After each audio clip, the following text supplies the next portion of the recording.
I don't care what the world thinks, don't do nothing they doing. Christ said they was gon' hate as soon as you became new man. I just wanna keep his laws, I just wanna keep his laws, I just wanna keep his laws, I just wanna keep his laws. I don't care what the world thinks, don't do nothing they doing. Christ said they was gon' hate as soon as you became a new man.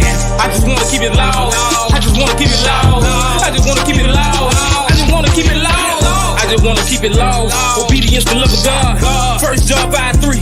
The scripture say it ain't hard. I renewed my mind and learned the lies I was taught. Yeah, my light gon' shine, no darkness, no doubt. Read Romans 12:2. Yeah, that's how King walk. I'm more than ready to die. I done took the sting out. My heart is so clean now. Yeah, I done got the beam out. I deliver the word of truth.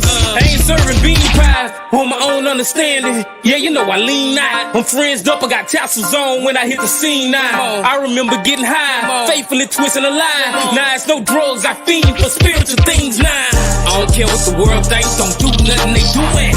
Christ said they was gon' hate as soon as you became new man.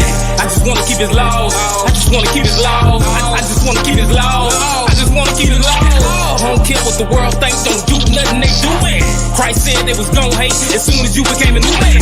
I just wanna keep it laws, I just wanna keep it laws, I just wanna keep it laws, I just wanna keep it laws. I don't hang no more, I don't slay no more, don't set claim no more, I ain't the same, oh no. I used to pull kick those, give me my default, don't cross the line free throw, my tolerance was zero. But now I'm keeping these laws, I adhere to the Lord, very skilled with the sword, chop false doctrine yet Lord. You wanna be victorious, send your life round Torah, take heed to the prophets, for judge and destroy you. Y'all really think you're sweet, I promise God ain't sleep. Read Sirach chapter 5, in the GNT, yeah the Lord show mercy, but he tired of you playing, instead of giving him your all, you just do what you can. I don't care what the world thinks, don't do nothing they doing. Christ said they was gon' hate as soon as you became a new man. I just wanna keep his laws, I just wanna keep his laws, I just wanna keep his laws, I just wanna keep his laws. I don't care what the world thinks, don't do nothing they doing. Christ said they was gon' hate as soon as you became a new man. I just wanna keep his laws, I just wanna keep his laws, I just wanna keep his laws, I just wanna keep his laws. Gird up your loins for tribulation. Gird up your loins for tribulation. Gird up your loins for tribulation. Gird up your loins for tribulation. Gird up your loins for tribulation. Gird up your loins for tribulation. Gird up your loins for tribulation. Gird up your loins for tribulation. Gird up your loins for tribulation. Gird up your loins for tribulation. Hey. Gird up your loins for tribulation. Gird up your loins for tribulation. Gird up your loins for tribulation. Hey, gird up your loins for tribulation. Yeah, gird up your loins for tribulation. Hey, you gon' face tribulations when you serve Yah. You persecuted for righteousness, you should feel joy. Who gets refined through fire, determine real ones. Cause you on tip of their ears, they don't feel y'all. But never compromise salvation just to feel love. Deliver, rebuke, and reproof, now that's real love. Don't care if you don't like what I tell you, they ain't changing. If you can't receive it, then maybe he ain't dealing with you. The approval of Yahweh, what we gotta come on. And that can't happen disregarding what he told you to do. No matter what you think, all that matters. And I'ma bear my cross with faithfulness, I die for it too. Cause in the end, I'ma get eternal life if I do. If you love the word, player, I ain't rockin' Wayne. If you surrender to the word, you God enemy too. These ain't my words, it's an oracle, God, I'm speaking to you. Tribulation, come on, gird up your loins for tribulation. Come on, gird up your loins for tribulation. Come on, gird up your loins for tribulation. Come on, gird up your loins for tribulation. Come on, gird up your loins for tribulation. Come on, gird up your loins for tribulation. Hey, come on, gird up your loins for tribulation. Yeah, this coming, yeah. Prepare your spirit, you can't stop what prophesied to come. You really seeking salvation, and you gotta endure. In order for it to get better, we gotta go through the bad. Repent for your foolish dealings, don't stay stuck in the past. It's a fight for your life, make sure your arm is intact. So we won't catch you off guard when the devil attacks. If you ain't aware the adversary, put a bat in your back. Using you to do his will, tempting you to transgress. Don't keep your mind on your Howard, then you're destined to crash. I tell my people the truth, they be ignoring the facts. I tell them come out them churches, but Christianity's crack. They be preaching lawlessness and they don't follow God's command. They heathen out Crowley, he said do what thou wilt. So they ain't following Messiah, man, they following him. We ain't get raptured out the mist, that's indoctrination. You better gird up your loins, we gotta go through tribulation. tribulation, tribulation. Hey, gird up your loins for tribulation. Come on, gird up your loins for tribulation. Come on, gird up your loins for tribulation. Come on, gird up your loins for tribulation. Come on, gird up your loins for tribulation. Come on, gird up your loins for tribulation. Hey, come on, gird up your loins for tribulation. Yeah, this coming, yeah. Just what I wanted.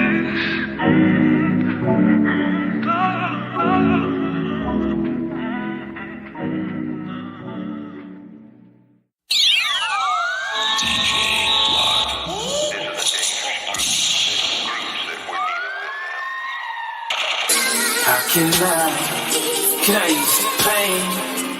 How can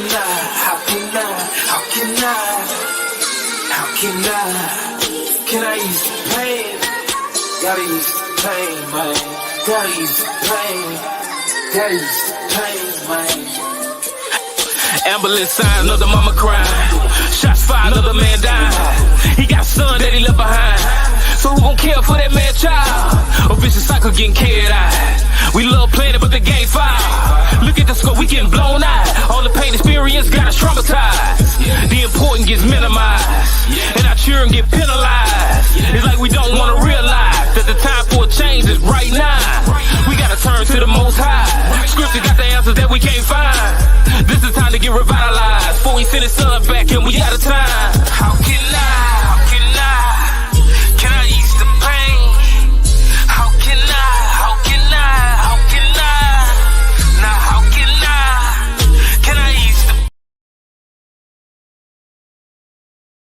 ease the Messiah? We are treasures. Yeah. I feel like that need to get a conversation started. I think the message is beautiful. It's also biblical. The Bible speaks about children of Israel being called by the Most High as a treasured people or a special people. So I definitely think it's a beautiful message.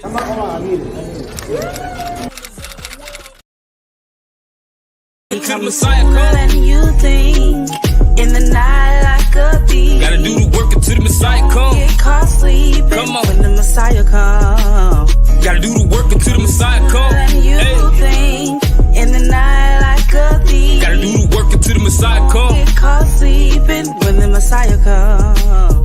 Gotta do the work. Procrastination come from Satan. Not action need to be affirmative. You got options, you got choices. The consequences are permanent. Just you and your well-being can't be all that you concerned with. With the use of having knowledge if nobody else is learning. It's on you. We responsible for breaking the curse. It's on you. Don't be lazy. I put in some work. It's on you. Don't be stubborn, sis. Put the Most High first. You can win them by your conduct. You being observed. It's on you. We the reason we can't exit Babylon while we still getting destroyed. Don't know who we really are. It's on us. We who we waiting on, not the Messiah. Do the work. You want the kingdom, gotta stay on fire. Shalom. Than you think in the night like a thief. Gotta do the work until the Messiah come. Get caught sleeping Come on. when the Messiah come. Gotta do the work until the Messiah come. Than you think in the night like a thief. Gotta do the work until the Messiah come. Get caught sleeping when the Messiah come. Gotta do the work until the Messiah come.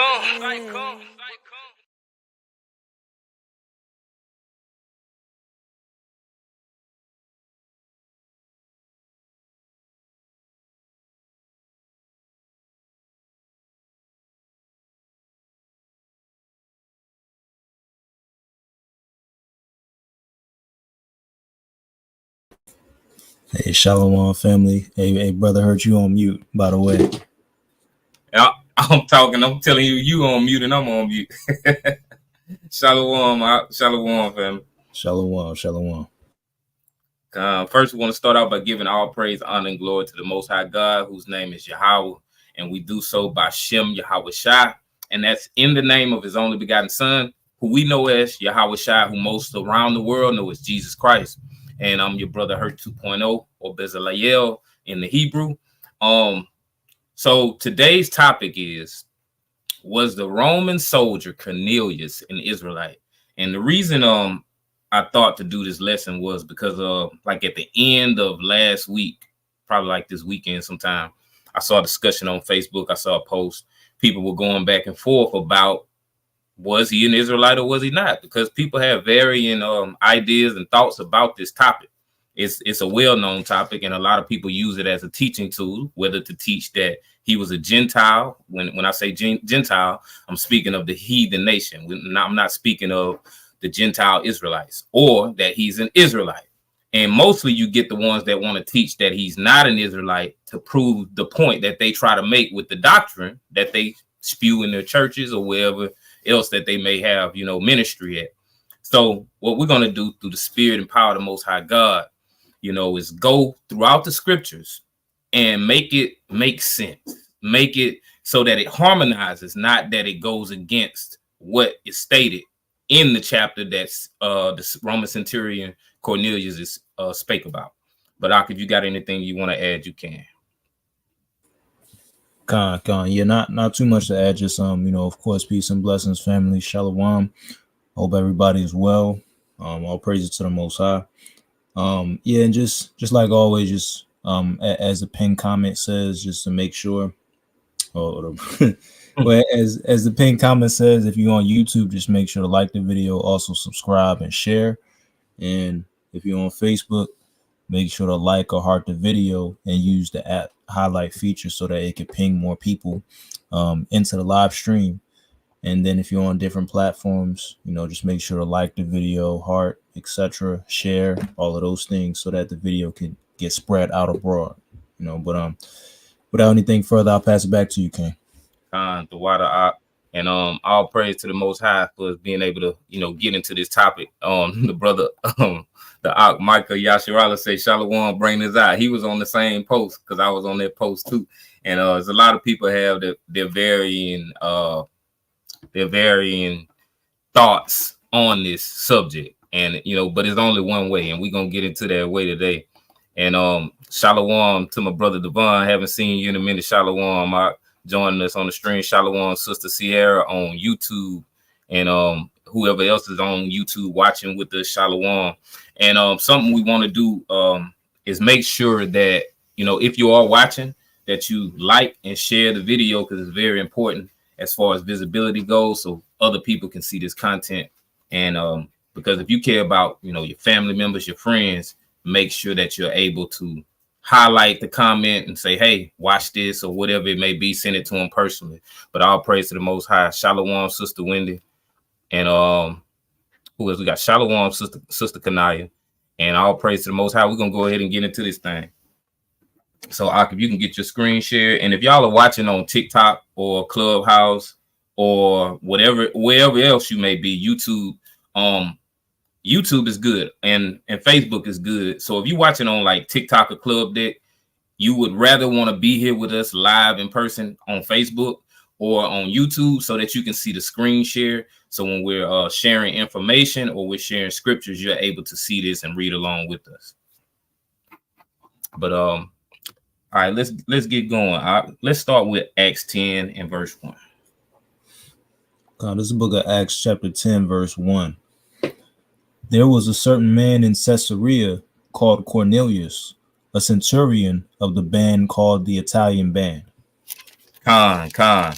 So we're just going to start with this first verse. So when we're looking at centurion, some people might not know what that is. I'll bring it up, pull it up so we can look at that word centurion, just so everybody can be on the same page. Con.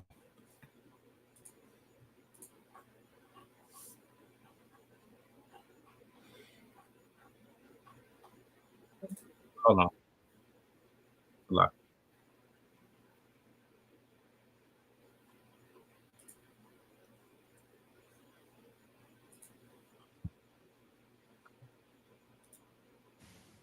Strong's G 1543.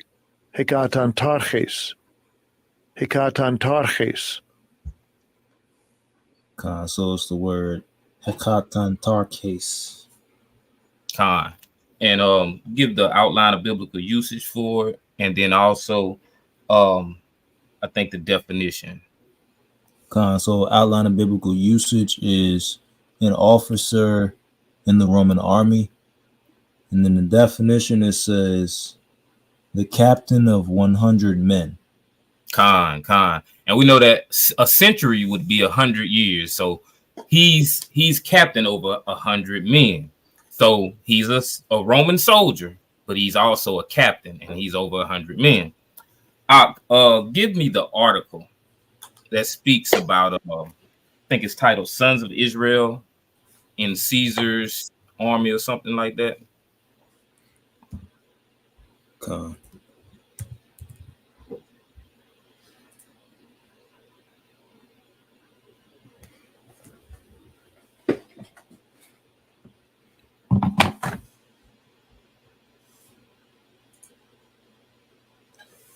Wait, it was an article. Oh yeah, that's right. Yeah, the Muse JHU. Yeah, I had to get it to remember what it said, what the link said too. Okay. And the water for the star, brother Devon. Khan, that's it.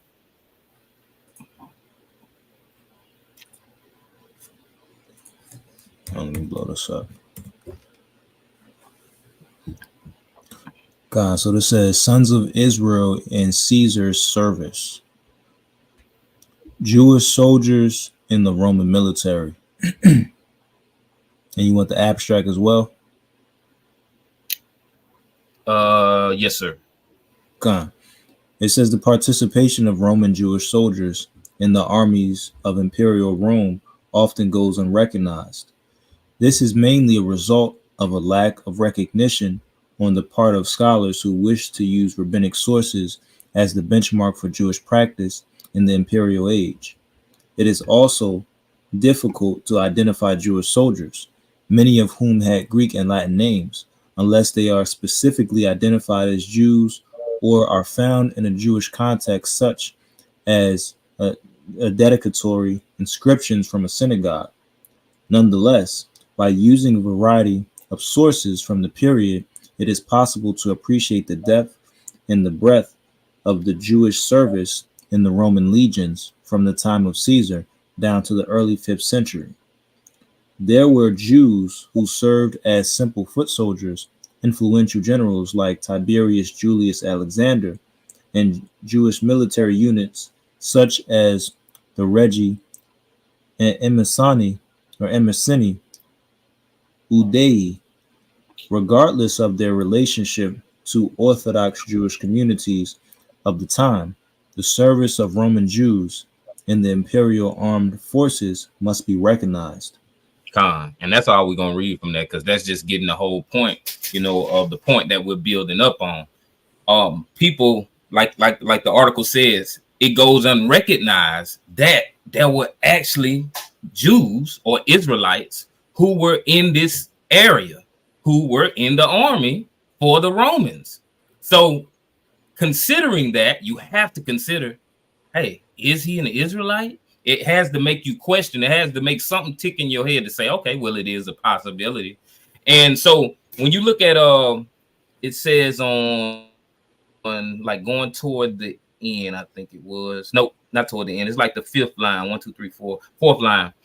It says, it is also difficult to identify Jewish soldiers, many of whom had Greek and Latin names, unless they are specifically identified as Jews or are found in a Jewish context, such as dedicatory inscriptions from a synagogue. So what I want you to do is go and pull up Cornelius' name in the Greek. Come.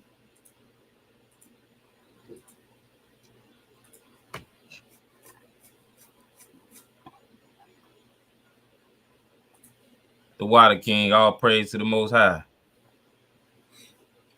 Con, it's a G2, a G2883 Corneilus, which outline a biblical usage of a horn, a Roman centurion of the Italian cohort stationed in Caesarea who converted to Christianity.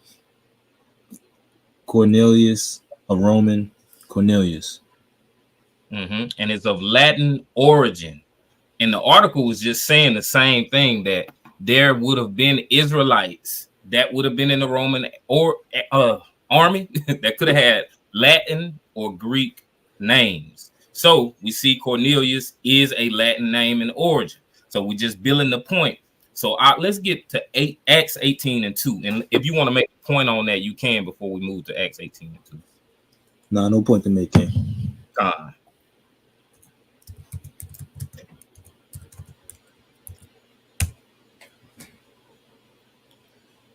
It's the book of Acts, chapter 18 and verse 2. And found a certain Jew named Aquila, born in Pontus, lately come from Italy, with his wife Priscilla.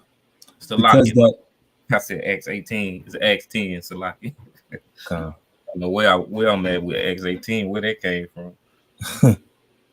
Hey, but that's another good point though. That was supposed to be there. That's my bad. Continue reading. Continue reading.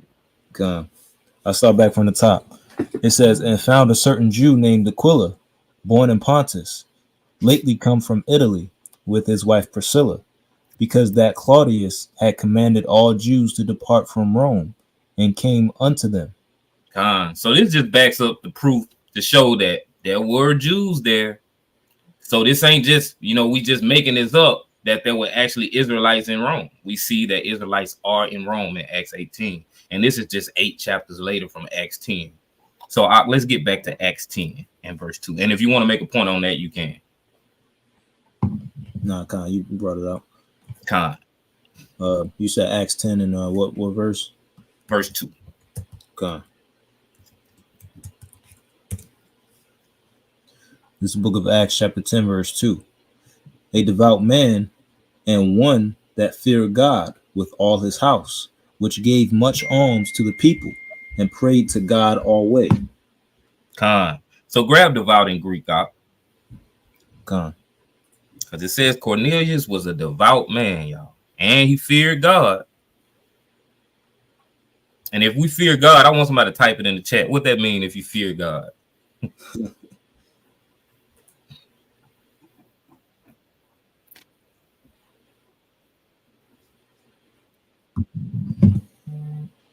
So apparently it's pronounced G2115 Eusebes. Outline of biblical usage: pious, dutiful. Then it says well reverent, i.e. pious, devout, godly. Con. So this was a godly brother. He was devoted to serving the Most High God. All right. So give me Acts 2 and 5. Because we're going to see some more devout people.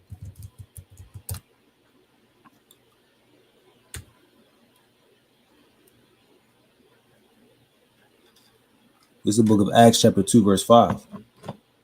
And there were dwelling at Jerusalem Jews, devout men, out of every nation under heaven. Con. This is the same exact book. This is Acts chapter 2. And it says that in Acts chapter 2, verse 5, there were dwelling at Jerusalem Jews that were devout men out of every nation under heaven. You're never going to see someone of another nation be proclaimed as someone that's devout, that's devoted to the Most High God, to serving him. Brother, give me Acts 22 and 12. Come.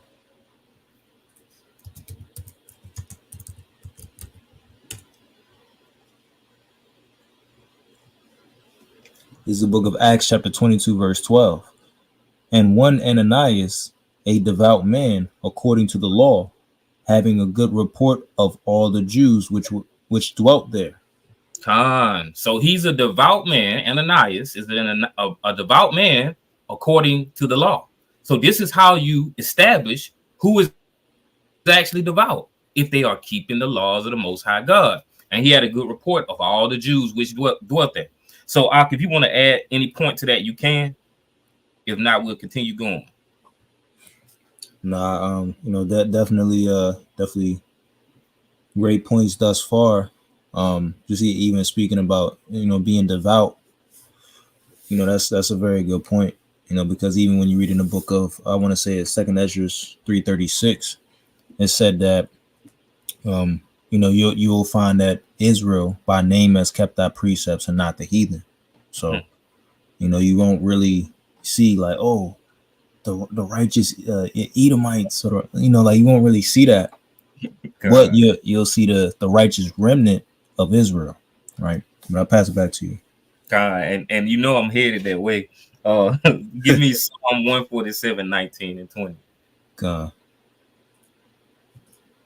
And top one pest control says Acts 10 and 1 also proved it. God. God. It's a book of same language, but go ahead. God. Just verse 19. Yeah, and 20. God. This is the book of Psalm 119, 147, verse 19. He showeth his word unto Jacob, his statutes and his judgments unto Israel. He hath not dealt so with any nation, and as for his judgments, they have not known them. Praise ye the Lord.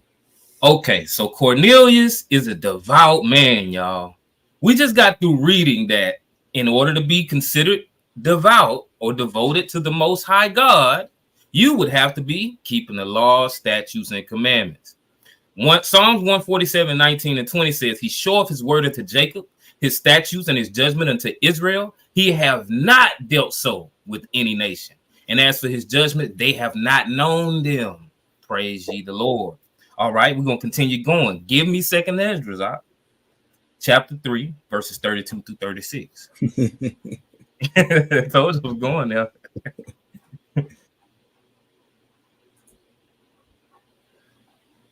It's the book of 2nd Ezra, 32 through 33. 36. 30. Yes, like that's what I meant. 32 through 36. This is the book of 2nd Ezra, chapter 3, starting at verse 32. Or is there any other people that knoweth thee beside Israel? Or what generation hath so believed thy covenants as Jacob? And yet their reward appeareth not, and their labor hath no fruit. For I have gone here and there through the heathen, and I see that they flow in wealth, and think not upon thy commandments. Weigh thou therefore our wickedness now in the balance, and theirs also that dwell the world. And so shall thy name nowhere be found but in Israel. Or when was it that they which dwell upon the earth have not sinned in thy sight? Or what people have so kept thy commandments? Thou shalt find that Israel by name hath kept thy precepts, but not the heathen. Read that last verse one more time. I don't think they heard you. God. Thou shalt find that Israel by name hath kept thy precepts, but not the heathen. Con. So either we gonna say this is a time where the heathen did it. We're gonna say that this part of the Bible is a lie, that they did keep the commandments at some point in time. Verse 32 says, or is there any other people that knoweth thee beside Israel? Or what generation have so believed thy covenants as Jacob? The heathen don't even believe in the covenants that the Most High God has given to Israel. So how would they keep them?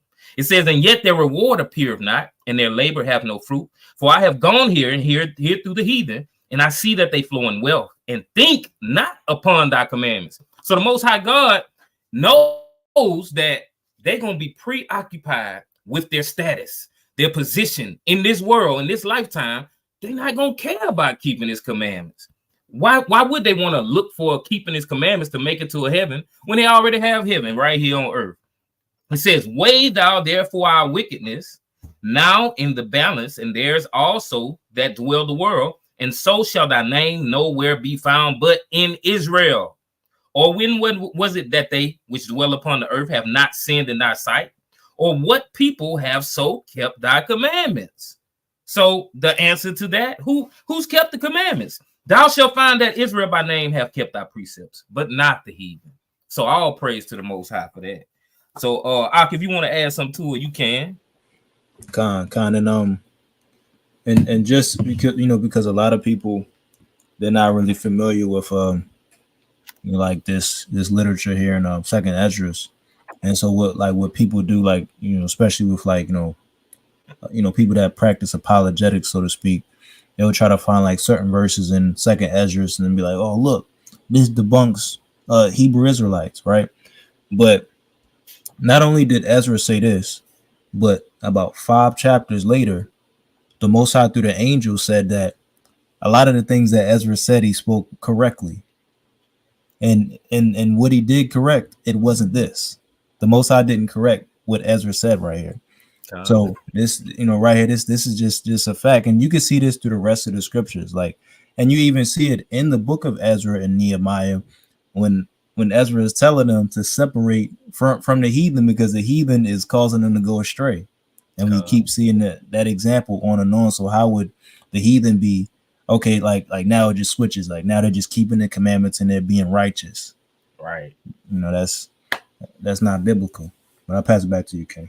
The water and the brother Top One Pest Control, he says there was a certain name in Caesarea called Cornelius. This is Acts 10:1. A centurion of the band called Italian band. Sisera is in Israel. And we're gonna be bringing that information out, so we won't just be saying it and people think we just saying it to support the narrative. Nah, it is actually documented that Sisera is in Israel. All praise to the Most High for that. So we'll continue going forward. Let's get Deuteronomy 32, verses 7 through 9. But I want you to read it in the CEB. And you can read it in the King James first, then read it in the CEB.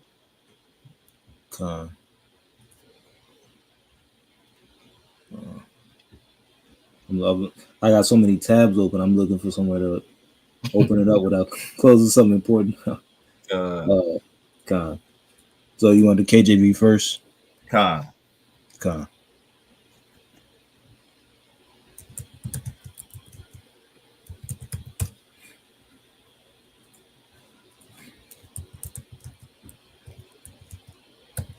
So 7 through 8 or 8 through 9? 7 through 9, Deuteronomy 32. This is the book of Deuteronomy, chapter 32, starting verse 7. And get it on the screen also. Oh, Salat. I didn't even press the button. That's all right. This is the book of Deuteronomy, chapter 32, verse 7. Remember the days of old. Consider the years of many generations. Ask thy father, and he will show thee, thy elders, and they will tell thee. When the Most High divided to the nations their inheritance, when he separated the sons of Adam, he set the bounds of the people according to the number of the children of Israel. For Yahweh's portion is his people. Jacob is the lot of his inheritance. So I'm gonna read it. I'm gonna pull it up in the CEV, Deuteronomy 32, Contemporary English Version. Now, this is the same passage, Deuteronomy 32, 7 through 9, CEV. It says, think about past generations. Ask your parents or any of your elders. They will tell you that God the Most High gave land to every nation. He assigned a guardian angel to each of them, but the Lord himself takes care of Israel. And Salakia, it was supposed to be CEB. Salakia. CEB. Okay, And I'm a harp on the King James version first, and then you can read that. So it says, remember the days of old, consider the years of many generations. Ask thy father, and he will show thee, thy elders, and they will tell thee.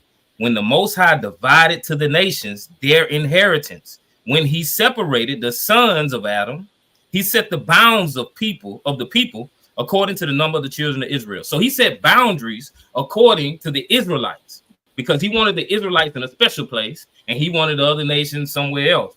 And it shows us in the next verse, it says, for the Lord's portion is his people. Jacob is the lot of his inheritance. So he only cares about the Israelites. And when he separated these other nations, he gave them other gods. And when we look into other translations, it actually shows us that. So I'll read it in the CEB. This is Deuteronomy 32, 7 through 9. And this Common English Bible. It says, remember the days long past. Consider the years long gone. Ask your father, he will tell you about it. Ask your elders, they will give you the details. When God Most High divided up the nations, when he divided up humankind, he decided the people's boundaries. based on the number of the gods. Surely the Lord's portion, surely the Lord's property was his people. Jacob was his part of the inheritance. Con, the water, beautiful reading. You so used to reading it in the regular version, his portion. Oh, God. Yeah, all praise to the Most High. We know that the Most High God, he has a special people. And there's no doubt about it. Everybody knows that. No matter what walk of life they're in, whatever religion, belief system they're in, they know that the Most High God's people were the Israelites. But some kind of way we get away from that and we make it seem as if they're no longer his people. He don't care about, just specifying that they're special to him. Everybody's special to the Lord. But that's not what the Bible supports. And the Most High God does not change. We will say that. We will say that God don't change, and in the same breath say he changed. But we know that the Most High God don't change. All praise to the Most High. Give me Micah 4, verse 1. And if you want to add something to this, you can before you get there. Nothing yet. Con.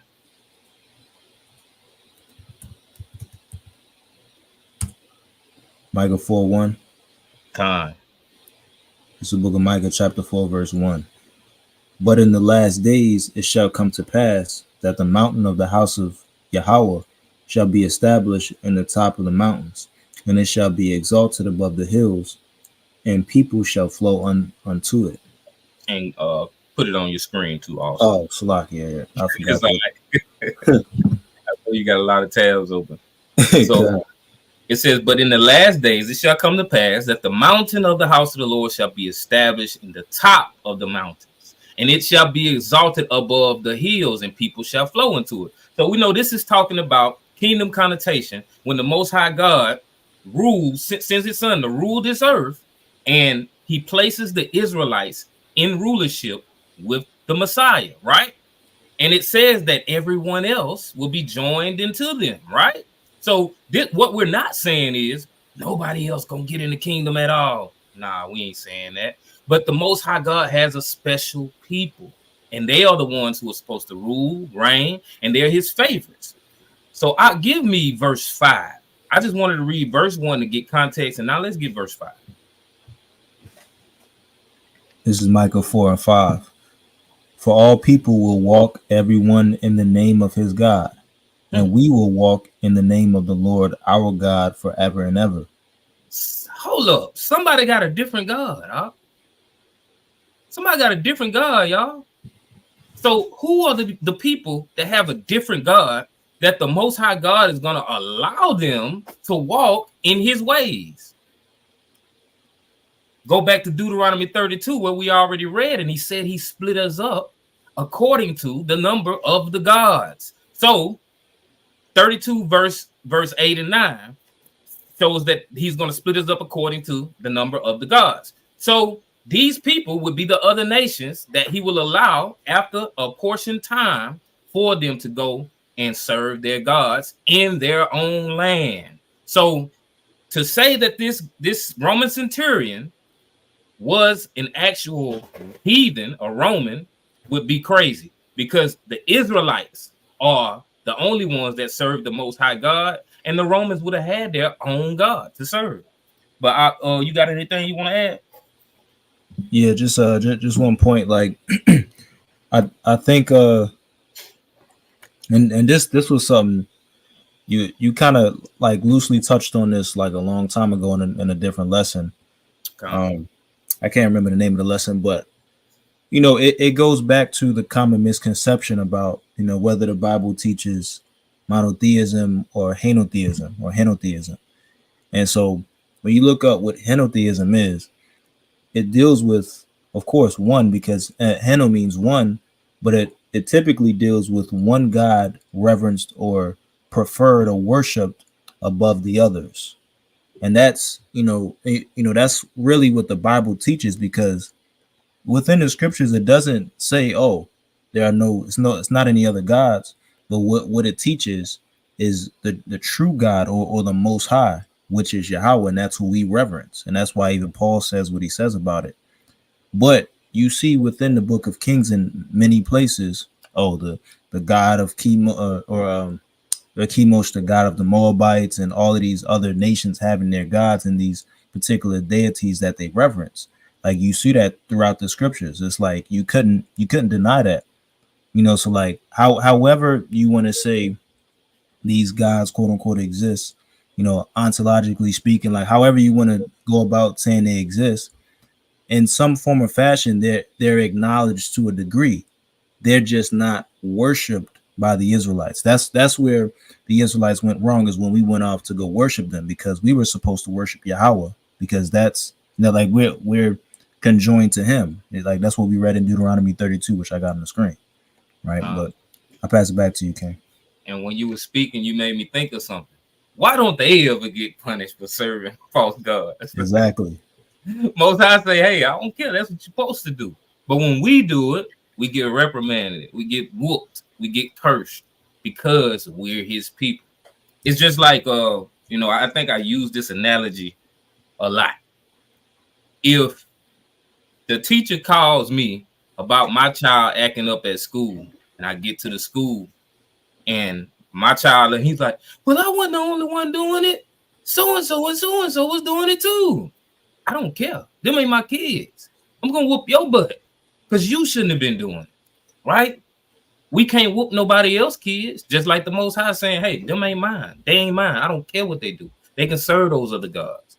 And their end will be their end based off of them serving those false gods. But we'll continue going forward. Let's precept also. Go ahead. This is the book of Amos 3:1. Just to speak to the point you said. It says, hear this word that the Lord hath spoken against you, O children of Israel, against the whole family which I brought up from the land of Egypt, saying, you only have I known of all the families of the earth. Therefore, I will punish you for all your iniquities. So just to speak to exactly what you said, that's the dynamic. So I'll pass it back to you. The water, beautiful precept, all praises. Let's get back into Acts 10. And we only 2 verses in, y'all. I feel like it's pretty much overkill at this point, but we're going to keep going. So let's read verses 3 and 4. This is the book of Acts chapter 10, starting at verse 3. He saw a vision. He saw in a vision evidently about the 9th hour of the day, an angel of God coming into him and saying unto him, Cornelius. And when he looked on him, he was afraid and said, what is it, Lord? And he said unto him, thy prayers and thine alms are come up for a memorial before God. So we see that his prayers and alms has come up as a memorial before God. So it says, and when he looked on him, he was afraid and said, what is it, Lord? And he said unto him, thy prayers and thine alms are come up for a memorial before God. So we got to see whose prayers and alms come up as a memorial before the Most High God. So I'll give you Revelation 5, verse 8. God. And if you're just tuning in, if y'all could go ahead and like the video, share the video, so that we can continue to get people to see this content, because people need to be edified on this topic and others. All praise to the Most High. This is the book of Revelation, chapter 5, verse 8. And when he had taken the book, the 4 beasts and the 24 elders fell down before the Lamb, having every one of them harps and golden vials, full of odors, which are the prayers of the saints. Prayers of the who? Of the saints. So it says that the elders fell down before the Lamb, having every one of them harps and golden vials full of odors, which are the prayers of the saints. These prayers will not be other people's prayers. It's only the saints. So who are the saints? So I'll give me Psalm 148 and 14. This is the book of Psalm chapter 148 and verse 14. He also exalteth the horn of his people, the praise of all his saints, even the children of Israel, a people near unto him. Praise ye the Lord. Some people are looking at it, they see it's the saints, and then it's the Israelites too, even of the children of Israel. But that's not how you read that. When you read it, it's he also exalted the horn of his people, the praise of all his saints, of the children of Israel, of people near to him, praise ye the Lord. And it's even there in the Hebrew. No, even is not there. As I thought. So when we read this, we know that the children of Israel are the saints. So all praise to the Most High. So this disqualifies this brother from being a heathen. He's actually a brother. He's an Israelite because his alms and his prayers have made it to the Most High God. So let's go back to Acts 10 and grab verses 5 through 14. God, this is the book of Acts chapter 10, starting at verse 5. And now send men to Joppa and call for one Simon, whose surname is Peter. He lodgeth with one Simon, a tanner, whose house is by the seaside. He shall tell thee what thou oughtest to do. And when the angel which spake unto Cornelius was departed, he called 2 of his household servants, and a devout soldier of them that waited on him continually. And when he had declared all these things unto them, he sent them to Joppa. On the morrow, as they went on their journey, and drew nigh unto the city, Peter went up upon the housetop to pray about the 6th hour. And he became very hungry, and would have eaten, but while they made ready, he fell into a trance, and saw heaven opened, and a certain vessel descending unto him, as it had been a great sheet knit at the 4 corners, and let down to the earth, wherein were all manner of 4-footed beasts of the earth, and wild beasts, and creeping things, and fowls of the air. And there came a voice to him, Rise, Peter, kill and eat. But Peter said, Not so, Lord, for I have never eaten anything that is common or unclean. Con. And so, I'm going to hone in on verse 14 first real quick. It says, but Peter said, Not so, Lord, for I have never eaten anything that is common or unclean. This vision that Peter's having is not telling him to go and eat unclean animals. But what we see with verse 14 is that he wasn't eating unclean animals. And this is in Acts. And I'm bringing this out because the point is, people tell you that we no longer have to abide by dietary laws. But Peter, even after the Messiah was gone, was still abiding by the dietary laws. And it was still considered unclean to eat in that way. But I'm going to continue going. So looking back at which verse? Verse 11.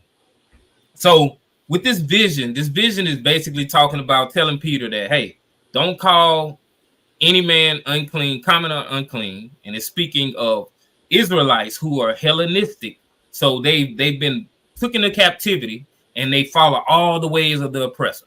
They're not following the ways of the Israelites, but they're still an Israelite ethnically or by blood, but they don't follow the ways. So they would be deemed unclean by most who would observe them in doing what they do. It's just the same as if, we've come into this truth. We have different information, knowledge, and wisdom on certain situations, and we see how people still, dibbling and dabbling in certain stuff, but they haven't been awakened yet. Some of them just vainly do what they want to do. They would still be considered a heathen. So when looking at verse 11, it gives us a clue of who's being spoken to and spoken about that's not common or unclean. It says, and saw heaven open, and a certain vessel descending unto him, as it had been a great sheet knit at the 4 corners and let down to the earth. I haven't really heard too many people hone in on this point, but the 4 corners and these 4 corners and let down to the earth, we know that the 4 corners of the earth where the Israelites scattered, the 4 corners of the earth. And so the Most High God gave him this vision so that he could know, hey, you got to go to the 4 corners of the earth and wake these Israelites up who are living in a heathenistic way. So I'm going to grab a precept. Give me Acts 10. No, don't give me Acts 10. Give me Isaiah 11, verse 10 and 10 through 12. God, and I'm gonna have to reset my computer. It's frozen right now, so I can't mute or unmute or anything. Con. Or mute. But What You was need that me at? to speak for a minute?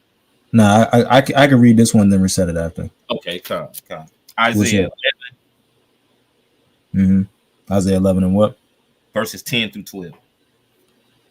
This is the book of Isaiah, chapter 11, starting at verse 10. And in that day there shall be a root of Jesse, which shall stand for an ensign of the people. To it shall the Gentiles seek, and his rest shall be glorious.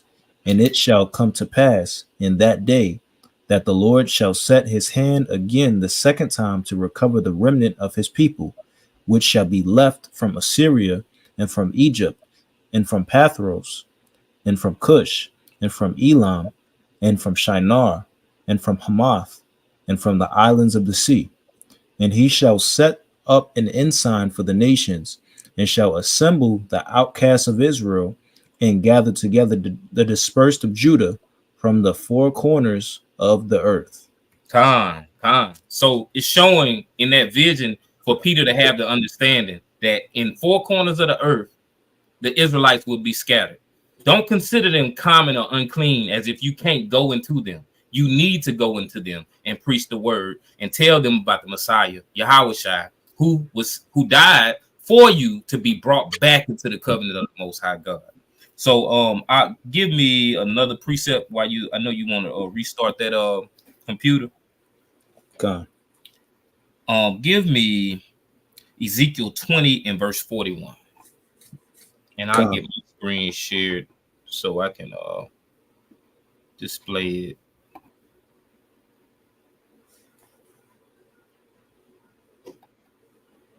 All right. About to share my screen. Let me know if you can see it.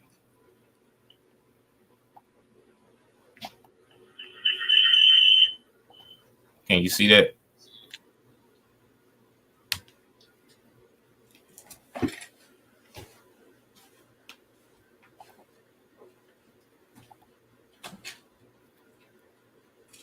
When 41.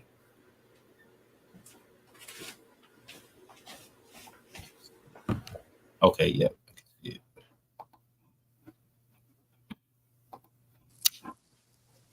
Can you hear me? Con.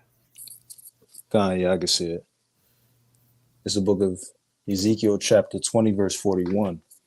I will accept you with your sweet savor when I bring you out from the people and gather you out of the countries wherein ye have been scattered, and I will be sanctified in you before the heathen. Con. So, this scripture is a future prophecy that's talking about him gathering us from among the heathens, among the other people where we've been scattered at. And so it's making a differentiation between us and those other people. So it's not going to be everybody going to come together, hold hands. And like I said in one of the short videos he posted, I love you, the Barney doctrine.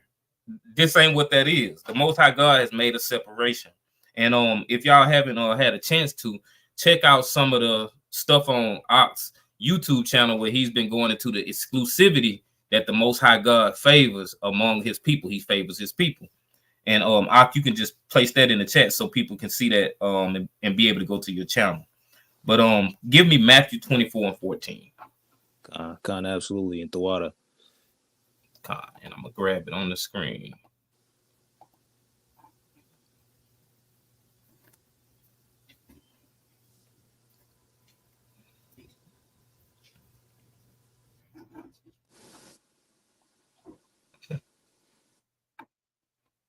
I just saw your comment about the border doctrine. God, that was hilarious.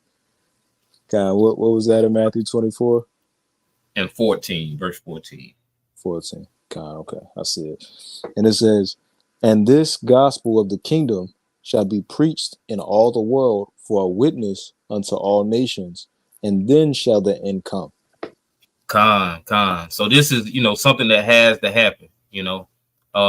This gospel is going to go out to the four corners of the nation, bringing our people back to this covenant that the Most High God has ordained that we should follow in order for us to be blessed accordingly as we continue to go toward the end of this system of things, and we get ready to usher the kingdom in. And if you want to add anything, you can. God, nothing to add, King. All praises. Con. All right. Let's get Acts 10 again, and we're gonna read verses 15 through 20. God. This is the book of Acts, chapter 10, starting at verse 15. And the voice spake unto him again the second time, What God hath cleansed, that call not thou common. This was done thrice, and the vessel was received up again into heaven. Now while Peter doubted in himself what this vision which he had seen should mean, behold, the men which were sent from Cornelius had made inquiry from Simon's house, and stood before the gate, and called, and asked whether Simon, which was surnamed Peter, were lodged there. Through 20. Oh, through 20, Salat. Verse 19. While Peter thought on the vision, the Spirit said unto him, Behold, 3 men seek thee. Arise therefore, and get thee down, and go with them, doubting nothing, for I have sent them. Con. So we see that he saw this vision 3 times, and then 3 men came to him, signifying that these 3 men, don't call them common or unclean, go with them and just go and do what I want you to do. So if you can continue reading verses 21 through 24. God. Continuing on, verse 21. Then Peter went down to the men which were sent unto him from Cornelius, and said, Behold, I am he whom ye seek. What is the cause wherefore ye are come? And they said, Cornelius the centurion, a just man, and one that feareth God, and of good report among all the nation of the Jews, was warned from God by an holy angel to send for thee into his house, and to hear words of thee. Then Peter's not even there. Then called he them in, and lodged them. And on the morrow Peter went away with them, and certain brethren from Joppa accompanied him. And the morrow after they entered into Caesarea, and Cornelius waited for them, and had called together his kinsmen and near friends. Con. And this is a beautiful point right here. Verse 24. It says, in the morrow after they enter into Caesarea, and like the brother told us who was watching from YouTube, what was his name again? Top 1 pest control. Like as he said, this is in Israel. This is actually in Israel. Why is this antivirus miss coming up? Oh my God. Okay, hold up. Y'all see this miss on the screen too? Okay, there we go. But no, it's not coming up on the screen. Caesarea is actually in Israel. And I want you to grab that map, or I guess I may have to grab it, huh? Let's see. No, I'm logging back in right now. I'm about to sign it on my laptop. I may still grab it because I know you probably got a little time. Let me try to. Yeah, because I'll be able to pull it on up. So let me get this page shared. Share this tab instead. Can you see that? I can see it. So just read this first part right here, where it gets down to the Black Sea.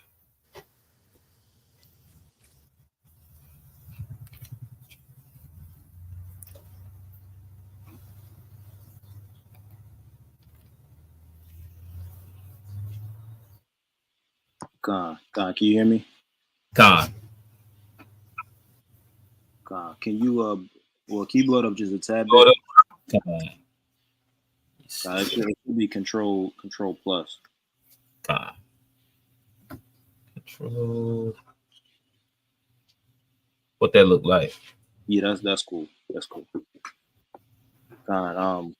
So it says Caesarea, ruins of Caesarea, ancient port and administrative city of Palestine, on the Mediterranean coast of present-day Israel, south of Haifa.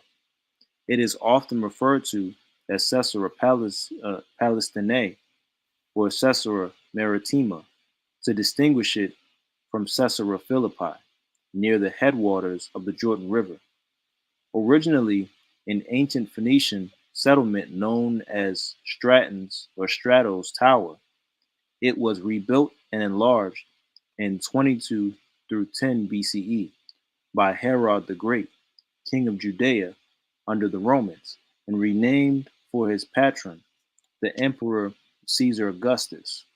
It served as a port for Herod's newly built city at Sebaste, Greek Augusta, the ancient Samaria of the ancient Samaria of central Palestine. Caesarea had an artificial harbor of large concrete blocks and typical Hellenistic Roman public buildings. And an aqueduct brought water from springs located almost 10 miles to the northeast. Caesarea served as a base for the Herodian navy, which operated in aid of the Romans as far as the Black Sea. The water out. So when we look at verse 24, it says, "And the morrow after they entered into Caesarea, and Cornelius waited for them." We know that this is in Israel. Cornelius had called together his kinsmen and near friends. So these people are dwelling in Israel. So what does that make Cornelius? If his kinsmen and his near friends are right there with him in Israel, he's an Israelite. But Ak, if you want to make a point, you can. Yeah, Khan. Yeah, absolutely. Yeah, because that would be just a logical deduction if all of your family and your family and like your friends live where you're stationed at. I mean, because like if you think about it in this particular way, if you're actually from another nation and you're not native to Israel, Rome. nor are you. Yeah, exactly. If you're just a Roman, if he was like ethnically not an Israelite, but ethnically how people say an Italian, then it would make sense for his family to be in Rome. A lot of his friends would be in Rome because he's stationed. He's on a job. But for his family to already be in Israel, it's just a logical deduction. Like again, with a lot of times, because I heard this point earlier, when people have a particular presupposition and they really just want to make a doctrine work, what they'll do is that they'll suspend a lot of logic and sense in order to just make a particular doctrine work. But right here, like in any other situation, the person that's on the opposite side of us, they would just say, yeah, that's a good point. That makes sense, right? But I'll pass it back to you, Ken. And we almost done, y'all, but it's about to get real good. And I got my laptop back up if you want me to share. You can go ahead and get your screen shared, and I'll shut mine off. But yeah, it's gonna get good, y'all, because we get into one of the verses where it's like they lean on it real hard when they try to make this point and say that he's not an Israelite, and it's very faulty, and I'm about to show why.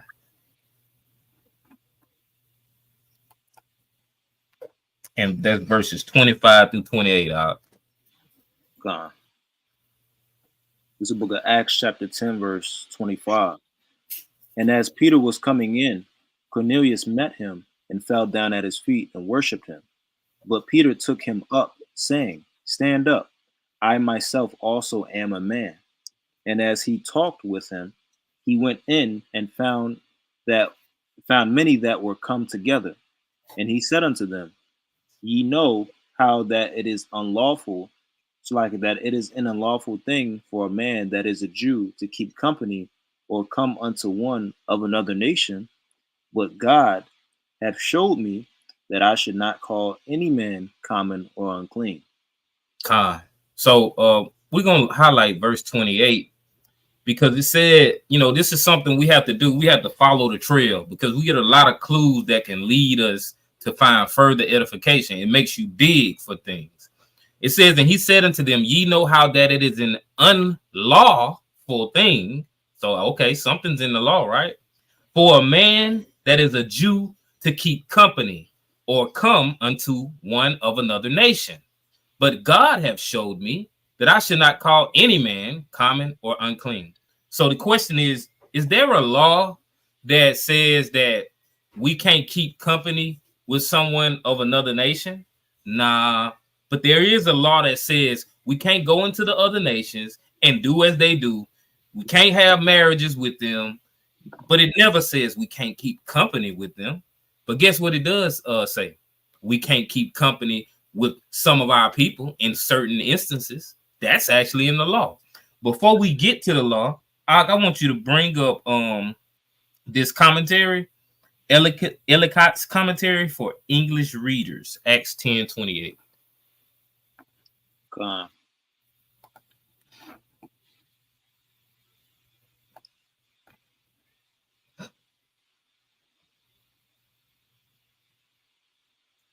God, it's this one, right?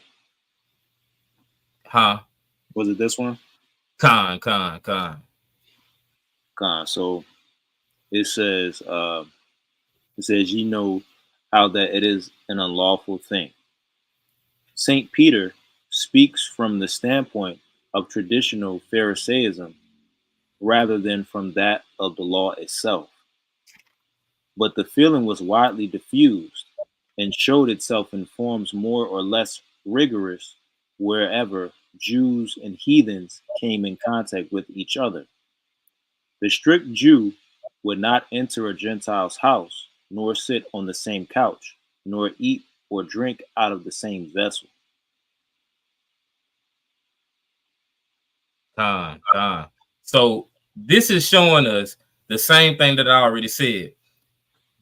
When, you know, someone that was strictly a Jew, they kept the law, statutes, and commandments, and they knew that there was somebody who was a bloodline Israelite, but they weren't doing what they were supposed to do.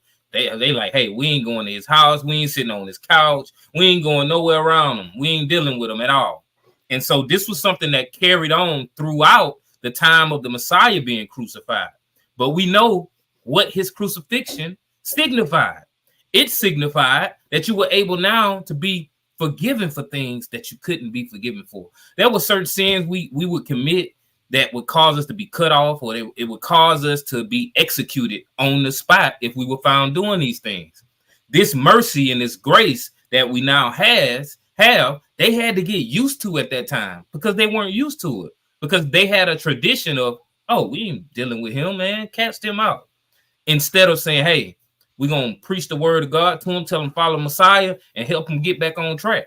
So I'm going to give some examples of the laws that would have permitted us to cut off an Israelite if they did certain things. So give me Exodus 12, verses 15 first. We'll start with 15 first.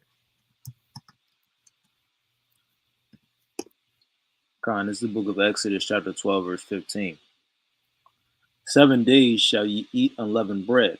Even the first day ye shall put away leaven out of your houses. For whosoever eateth leavened bread from the first day unto the seventh day, that soul shall be cut off from Israel. So, and get your screen shared on that page also. Oh, it's all good. So, if someone, if it's unleavened bread time, right? And it says, even the first day you should put away leaven out of your houses. For whosoever eateth leavened bread from the first day until the seventh day, that soul shall be cut off from Israel. So if you didn't do this, you were supposed to be cut off. Nobody was supposed to deal with you. Pretty much excommunication. And so now that the Messiah has arrived on the scene, he's came, he's died for our sins, he's been crucified, that's no longer the case. You now have an opportunity to be forgiven. You get to repent and come back. And instead of people casting you out, they're supposed to bring you in, pull you in. And this is why we see Peter being shown, don't call anything common or unclean. And of course, Peter already knew this because he's already found earlier in Acts talking to Gentiles. But this was a different story because this was actually someone that was serving in the Roman army. And so the way that some people would look at him is like, man, you shouldn't be dealing with him. He in the Roman army. He's a real heathen. But we're gonna continue going forward. I grab verse 19. Come. It's the book of Exodus, chapter 12, verse 19. 7 days shall there be no leaven found in your houses. For whosoever eateth that which is leavened, even that soul shall be cut off from the congregation of Israel, whether he be a stranger or born in the land. Okay, so now we got, a conundrum. It says, 7 days shall there be no leaven found in your houses. For whosoever eateth that which is leavened, even that soul shall be cut off from the congregation of Israel, whether he be a stranger or born in the land. This stranger that it's talking about is not talking about a heathen, a Gentile, someone of another nation. It's talking about an Israelite that may be a stranger, that doesn't hail from the land of Jerusalem. He's basically in a captivity, and he's coming to the land. And so if he's in the land, he's permitted that he's supposed to keep this feast regardless because he's a stranger. So give me verse 43. And we're going to grab stranger in the Hebrew in verse 19 and verse 43 after we read this, just to make sure everyone knows that I'm not just saying that it's a different stranger. It's actually a different stranger. This is the book of Exodus, chapter 12, verse 43. And the Lord said unto Moses and Aaron, this is the ordinance of the Passover. There shall no stranger eat thereof. So we see that there was a stranger back in verse 19 that was supposed to eat thereof. Then we see, as we continue forward in verse 43, that there's a stranger that's not supposed to eat. So are those contradicting scriptures, or are those different strangers? So I'll give me that stranger in verse 19 first, and then grab verse 43 stranger.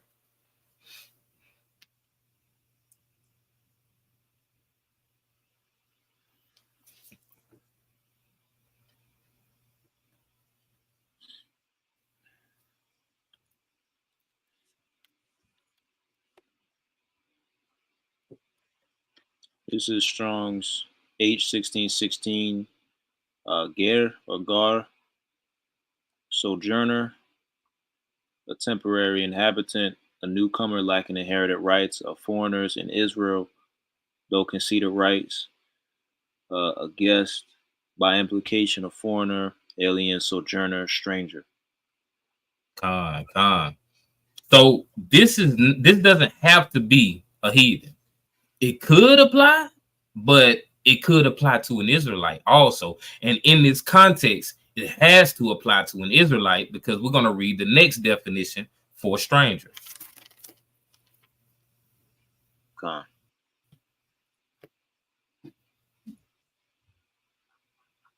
And this is in verse 43.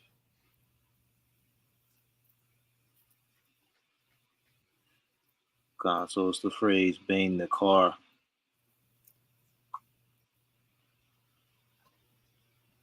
$52.36. Nekar, which is biblical usage, foreign, alien, foreignness, that which is foreign, foreignness, foreign gods, alien, foreigner, foreign. And then it says foreign, a foreigner, or heathendom, alien, strange. So that heathendom shows us this is a heathen. This ain't just, an Israelite that's saying they can't eat of it. It's a completely different strangers, two different strangers. So one stranger is supposed to be circumcised before he can eat it. One stranger just can't eat of it at all, period. So I'll get verses 44 and 45.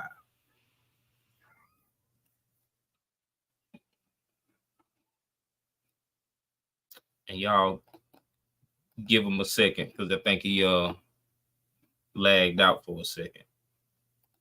There you go. Salaki. You all right? You said verse 45, 44 Con. through 45. Yeah, do I need to share my screen or okay, you Nah, got it. yeah, I Con. got it. I had Verse clicked back. 44, 45. Con. This is the book of Exodus, chapter 12, verse 44. But every man's servant that is bought for money, when thou hast circumcised him, then shall he eat thereof. A foreigner and an hired servant shall not eat thereof. Con. So these are two different strangers again, y'all. One of them, when he gets circumcised, he can eat. But it says that this other stranger, because we just dealt with these two strangers, a foreigner and a hired servant shall not eat thereof. So it's saying, regardless, if this foreigner and this hired servant that is speaking of is in the land, they can't eat of it anyway, period. No matter what. But one of these strangers can. He just has to be a circumcised male. So give me verses 46 and 47. Con. This is the book of Exodus, chapter 12, verse 46. And in one house shall it be eaten. Thou shalt not carry forth aught of the flesh abroad out of the house, neither shall ye break a bone thereof. All the congregation of Israel shall keep it. All of Israel shall keep it, y'all. Not everybody. All of Israel shall keep it. So this shows us that that stranger is an Israelite, and that this other stranger that can't eat of it is one of those of the heathen nation. So what it also helps us identify is it says Cornelius was a devout man, and that he prayed alms. He prayed and he gave alms, and his prayers went up to the Most High God. If he's indeed one of those of the other nations, how could he be a devout man? He couldn't even keep this commandment, y'all. So how is he a devout man? It's not possible. He can't keep the commandments fully because the commandments were not given to him. They're not for him. But that's not the case because Cornelius is an actual Israelite. So let's go back to Acts 10 and 28. God. And if you want to make a point on that, you can before you grab this. God, you know, actually, when you brought out the point in the commentary, I had an extra point as well. Come. I'm gonna bring this out, and this is hopefully y'all can see it, right? Yeah, this is from a book called The Bible and the Dead Sea Scrolls, and this is from volume 3, and this is under a section called Paul, I think Paul's epistles and MMT, right? And just a little background, MMT or 4Q MMT, this this is basically some literature that was contemporary to Paul and his epistles. And what was happening was Paul was going back and forth, so indirectly, so to speak. He wouldn't put saying it by name, but he would say the works of the law, like you would see him say it in his epistles, right? And so something that was heavily understood and taught were quote unquote rabbinical traditions, and also what was understood was fences around Torah. So our people, because we understand our history by this time, what we're doing is we're trying to just make it to where we could just keep the commandments and nothing's going to get in our way.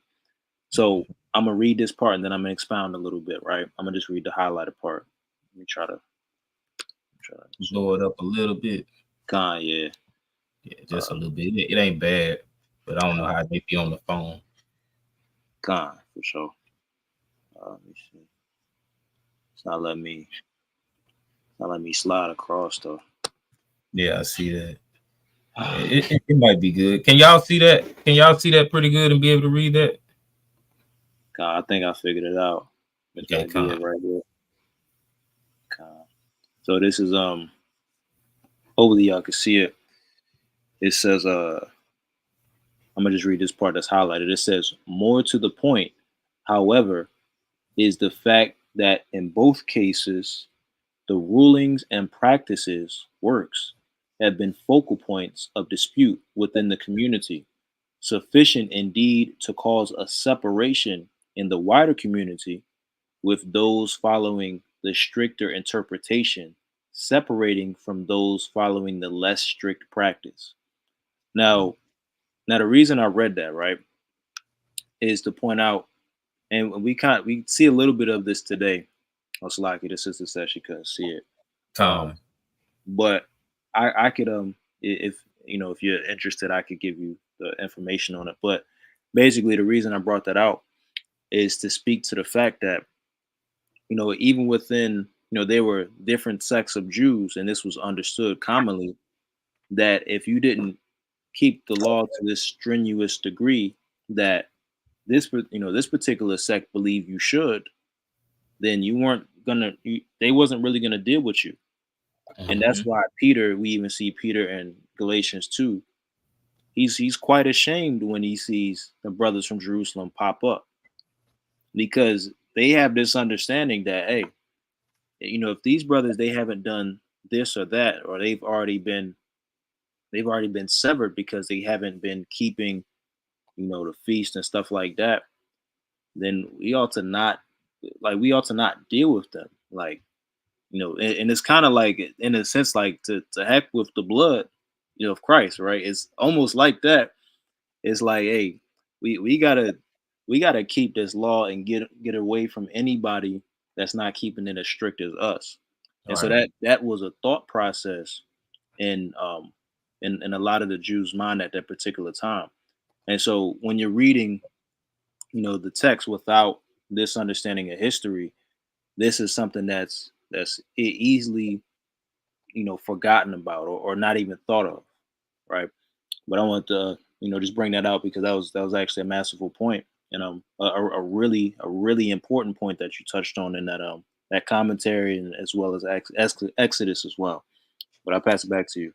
The water, our praises. And that was some good information. And it just goes to show, just like the brother was saying, you still see it today. People, they're so bent on, hey, law, that they forget about grace. They forget about, hey, we still got to have the fruits of the Spirit. There were things that were added because of the Most High Son coming.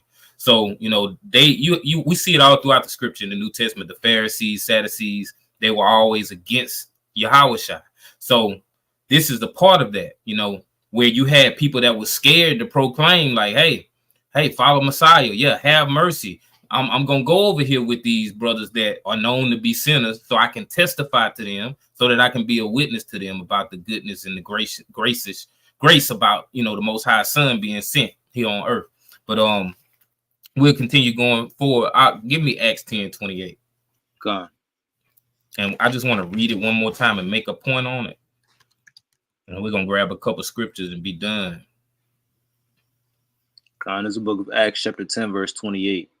And he said unto them, ye know how that it is an unlawful thing for a man that is a Jew to keep company or come unto one of another nation.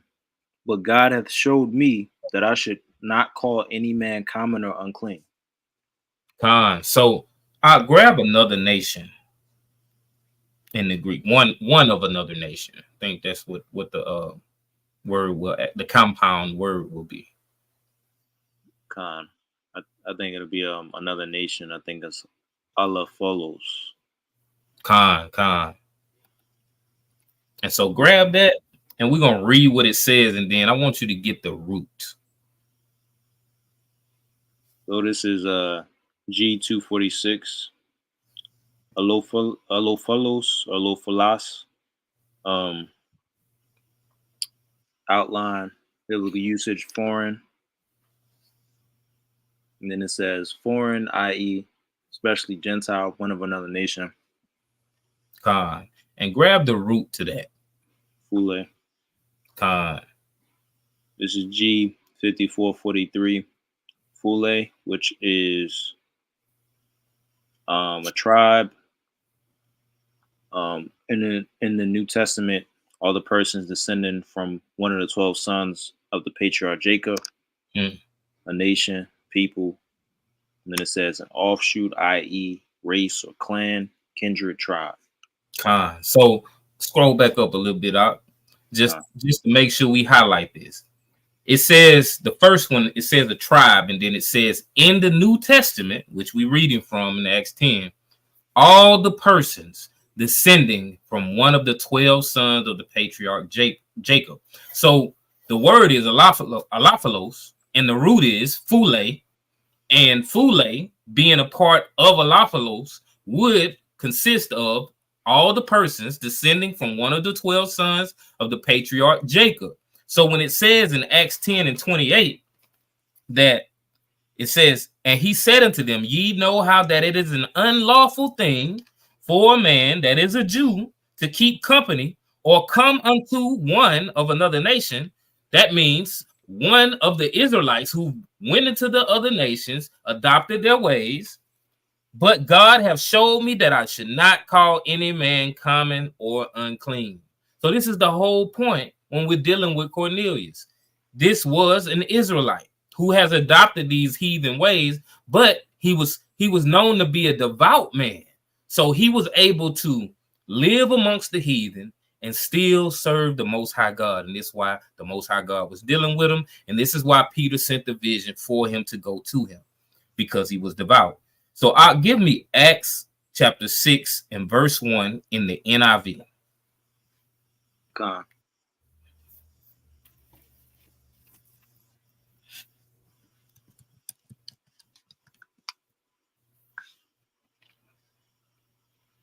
This is the book of Acts chapter 6 verse 1 in the NIV.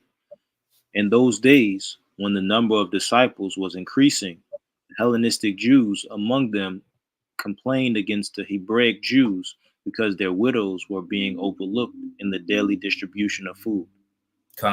So I'm bringing this out just to show that this was something that was going on at this point in time, that they were treating these other Israelites who were in these nations differently. It says in those days when the number of disciples was increasing, so they were going to nation to nation, different countries, and they were continuing to make disciples of Christ. It says the Hellenistic Jews among them complained against the Hebraic Jews because their widows were being overlooked in the daily distribution of food. So there was favoritism. They were treating them like they were heathens. So this is why we see this action going on, continuing. When we read Acts 10 and 28, it says that it's unlawful because this is a Pharisaic commandment. This is not an actual law that's present at that time. It's just a common law where it's like word of mouth. They're like, hey man, don't go over there with them. So give me Galatians 2, verses 9 through 13. God.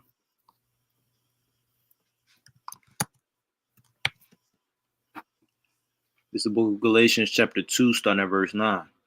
And when James, Cephas, and John, who seemed to be pillars, perceived the grace that was given unto me, they gave to me and Barnabas the right hands of fellowship, for we should go unto the heathen, and they unto the circumcision.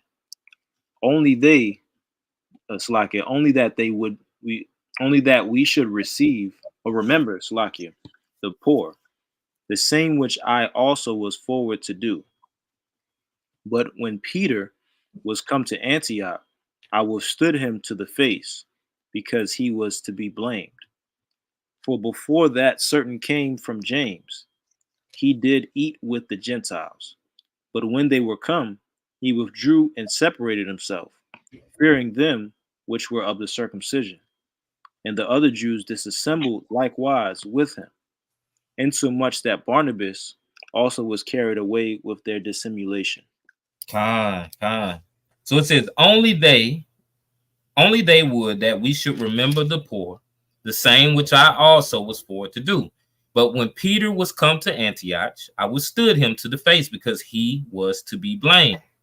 For before that certain came from James, he did eat with the Gentiles.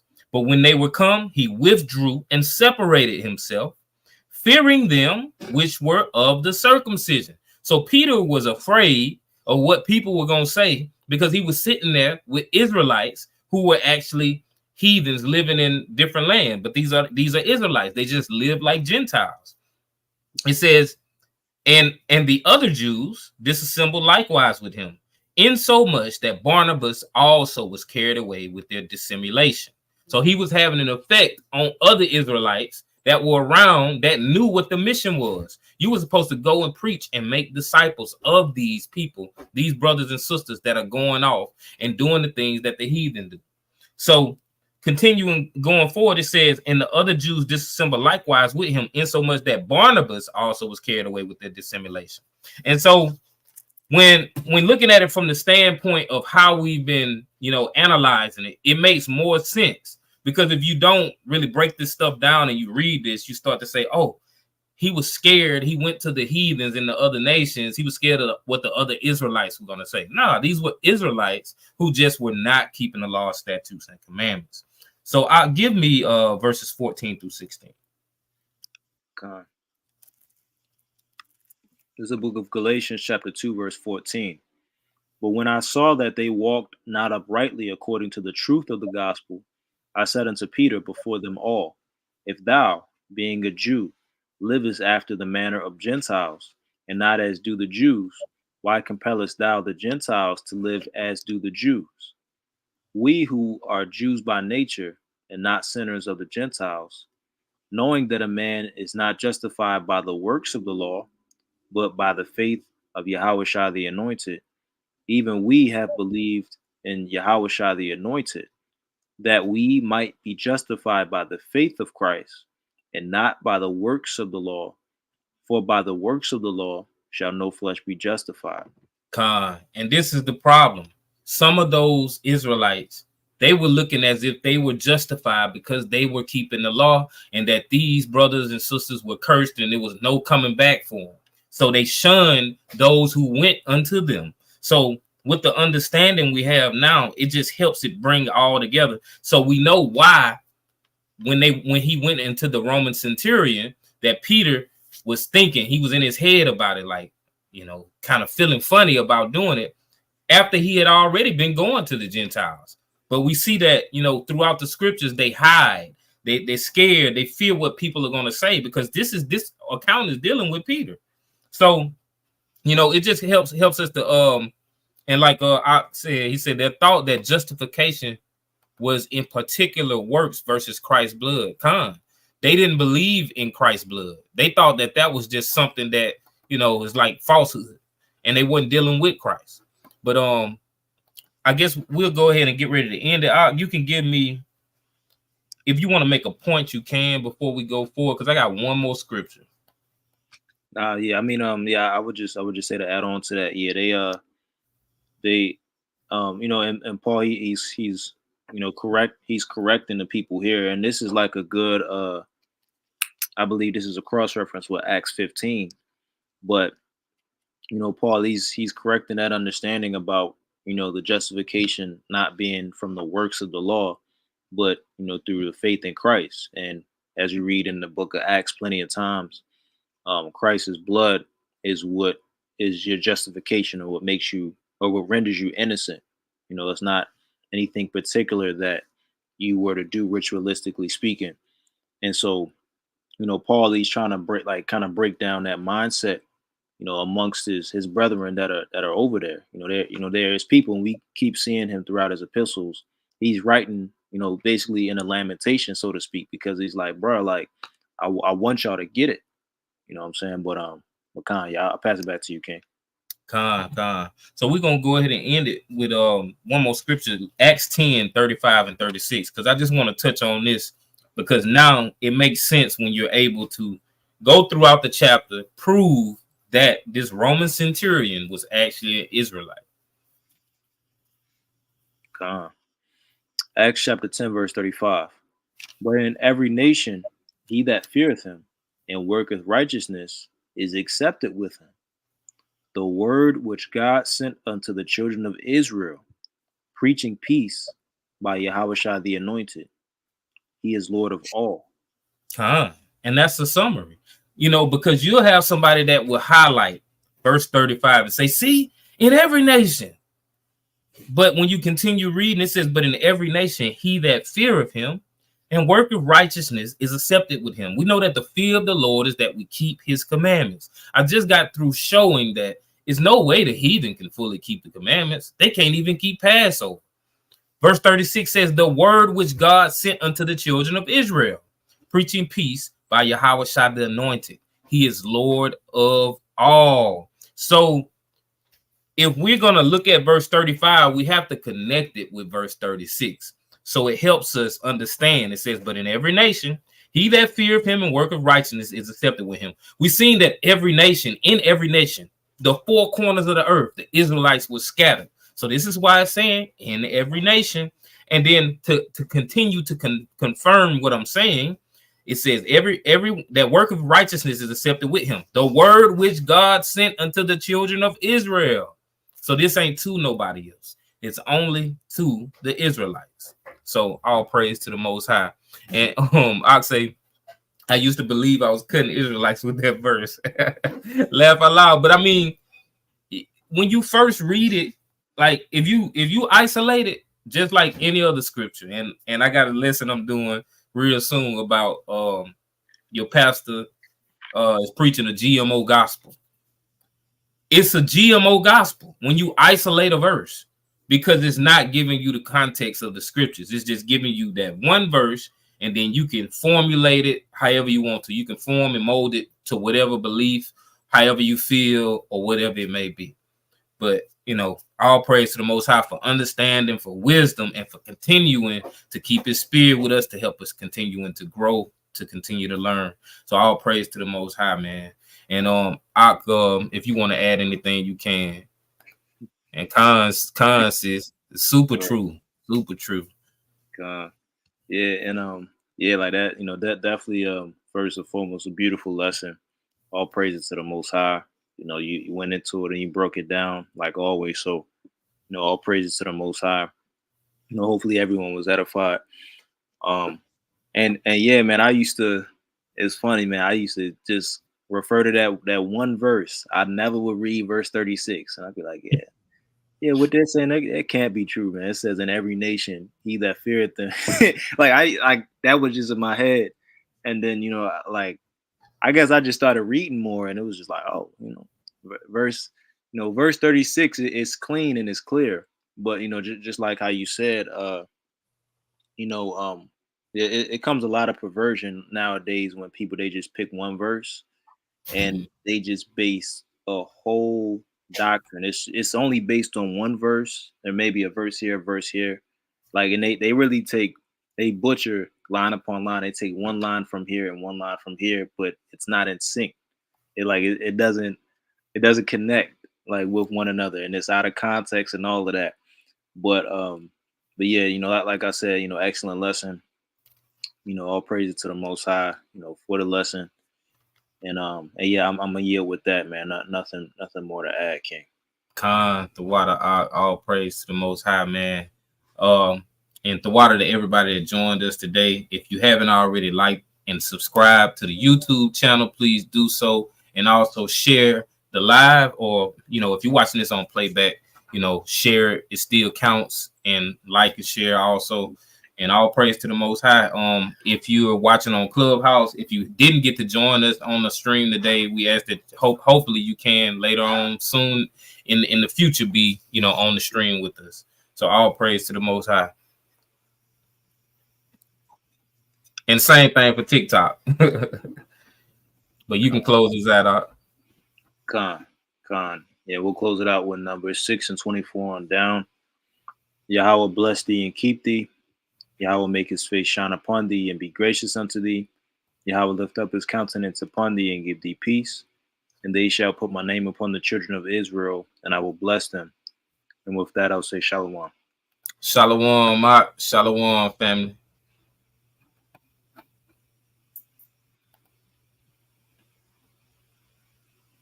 Than you think in the night like a thief. Gotta do the work until the Messiah come. Get caught sleeping Come on. when the Messiah comes.